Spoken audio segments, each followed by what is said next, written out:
A nossa entrevistada desta semana é a servidora da Assessoria de Qualidade e Inovação aqui do TCE Ceará, Valéria Diniz, que publicou o artigo sobre contratos de obras públicas na mais recente edição da revista Controle.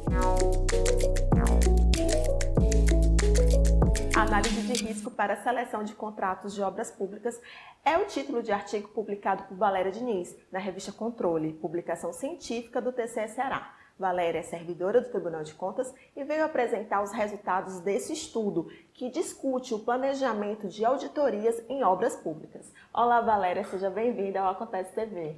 Olá, um prazer. Eu vou começar com uma pergunta bem didática. O que é uma auditoria de obras públicas e quais suas etapas e finalidades? De modo geral, a auditoria é um exame técnico, independente, sistematizado de um determinado objeto, um assunto ou matéria.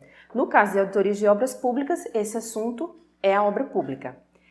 Com relação às fases, nós temos basicamente 3 etapas numa auditoria. A primeira é a fase de planejamento, onde são elaboradas a matriz de planejamento e são idealizadas todas as questões de auditoria, os procedimentos, para que seja planejada a auditoria.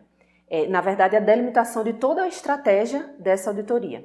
Depois vem a etapa de execução, onde são executados em campo todos os procedimentos previstos lá na fase de planejamento. No caso de obras e serviços de engenharia, as equipes vão executar em campo, fazer as inspeções documentais, as visitas às obras executadas em andamento, com o objetivo de coletar as evidências para aí sim fundamentar suas opiniões técnicas. E por último, vem a etapa final de conclusão de emissão do relatório, onde são formalizadas e consolidadas todas essas constatações da equipe de auditoria. E no que se refere à finalidade, na verdade a auditoria ela faz um confronto de uma condição, uma situação encontrada, com critérios previamente estabelecidos nas normas técnicas e profissionais, e o objetivo é sempre aferir a adequação, no caso de obras públicas, dessa adequação dos gastos públicos, dos gastos dos recursos públicos com obras e serviços de engenharia. E, Valéria, o objetivo do artigo, que no qual teve como coautor o servidor Gleison Mendonça Diniz, quais seriam realmente os objetivos desse trabalho? O objetivo maior era desenvolver uma metodologia de risco para selecionar contratos de obras e serviços de engenharia para serem alvos de fiscalização. Isso porque, como a gente vinha falando de auditoria, na auditoria eu não posso fiscalizar o universo. Nós temos recursos escassos, limitados de tempo, de equipe técnica, de recursos financeiros, então é indispensável que haja ferramentas para que a gente possa selecionar objetos e amostras relevantes. Então esse era o objetivo e foi feito por meio de um estudo de caso para o município de Fortaleza. E quais seriam os principais resultados? De que forma isso pode colaborar para o planejamento de auditorias em obras públicas?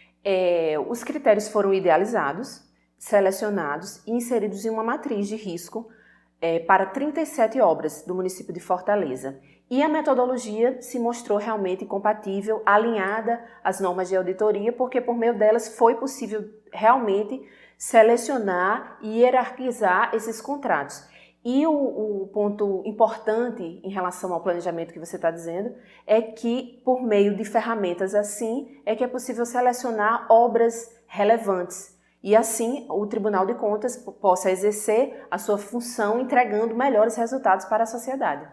E, Valéria, é como se fosse você analisa um estudo de caso e verifica a possibilidade de aplicar isso em outros municípios e em outras auditorias, né? Sim, isso esteve como recomendações, inclusive, do trabalho. Ele pode ser validado para amostras maiores, para outros municípios, inclusive para outros tribunais de contas. Então, daí a potencialidade da metodologia.